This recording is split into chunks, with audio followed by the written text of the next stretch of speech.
Merci beaucoup. Nous avons un autre amendement de suppression, le 1596, qui est de Monsieur Corbière. Il est défendu. Le 1959 de Monsieur Hetzel. Merci beaucoup, Monsieur le Président. Effectivement, pour aller dans le même sens que Madame Dumas, il y a à la fois un premier problème de rédaction qui tend à aller vers des choses qui sont de nature liberticide, et de l'autre côté, on a un second problème, c'est que ça n'est pas très opératoire.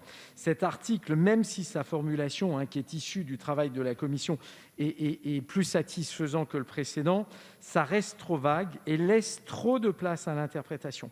L'article traite d'informations relatives, je cite, à la vie professionnelle. Il s'agit d'une notion à la fois vague qui pourrait conduire à une autocensure des journalistes pour réaliser leur travail. Si le dispositif juridique proposé permet que le comportement prohibé soit réprimé indépendamment de l'existence du résultat, il sera complexe de caractériser correctement l'infraction.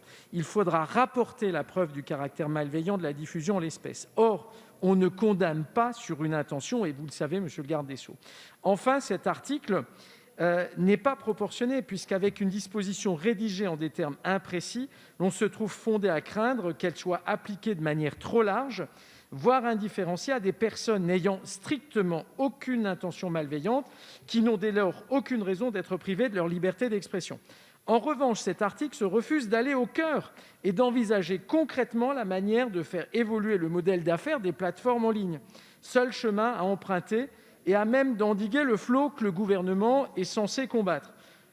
Là aussi, le gouvernement n'a en effet pas voulu privilégier des pistes de régulation comme celles qui contribueraient à ralentir la viralité. Pour toutes ces raisons, cet amendement propose évidemment de supprimer l'article 18. Je vous remercie. Merci.